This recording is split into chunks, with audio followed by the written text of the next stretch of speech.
ని టార్గెట్ చేసింది ఇరాన్.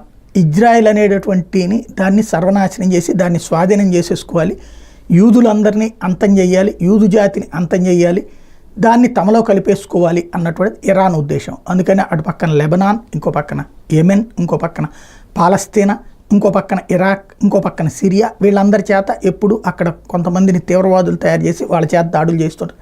వాళ్ళందరి నుంచి తట్టుకుని నిలబడుతున్నటువంటి ఇజ్రాయెల్ని మొన్న దెబ్బ కొట్టించింది హమాస్ ద్వారా. దానికి ప్రతీకారంగా ఇజ్రాయెల్ దాదాపు ఏడాది నుండి యుద్ధం చేస్తుంది.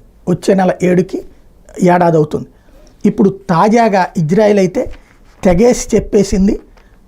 ఐక్యరాజ్య సమితి వేదికగా ఇజ్రాయెల్ ప్రధానమంత్రి నెతన్యాహు స్పష్టంగా చెప్పారు, మీరు దాడి చేస్తే మేము దాడి చేస్తాం. ఇది ఆయన తీవ్ర స్థాయిలో చేసిన హెచ్చరిక. ఇరాన్లోని ఏ ప్రాంతాన్ని లక్ష్యంగా చేసుకోగల సామర్థ్యం మాకుంది, ఆ దేశం అణ్వస్త్రాలను సంపాదించుకోకుండా అడ్డుకుని తీరతాం, పశ్చిమాసియాలోని సమస్యలన్నింటికీ ఇరానే మూల కారణం, యావత్ ప్రపంచం ఇరాన్ని బుజ్జగిస్తూ వస్తుంది అన్నటువంటి తేల్చి చెప్పారు. అదే సందర్భంలో దానికి ముగింపు పలకమని చెప్పి పిలుపునిచ్చారు. ఐక్యరాజ్య సమితి సదస్సులో హెజ్బుల్లా మీద నెతన్యాహు నిప్పులు జరిగారు. ఆ మిలిటెంట్ సంస్థను చావు దెబ్బతీస్తామని హెచ్చరించారు. లెబనాన్ నుండి రోజువారీ రాకెట్ల దాడులను సహించేది లేదన్నారు. హమాస్ లొంగిపోయి ఆయుధాలు వీడి బందీలను విడిచిపెడితేనే గాజా యుద్ధం ఆగుతుందని కూడా ఐక్యరాజ్య సమితి వేదికగా నెతన్యాహు తేల్చి చెప్పారు.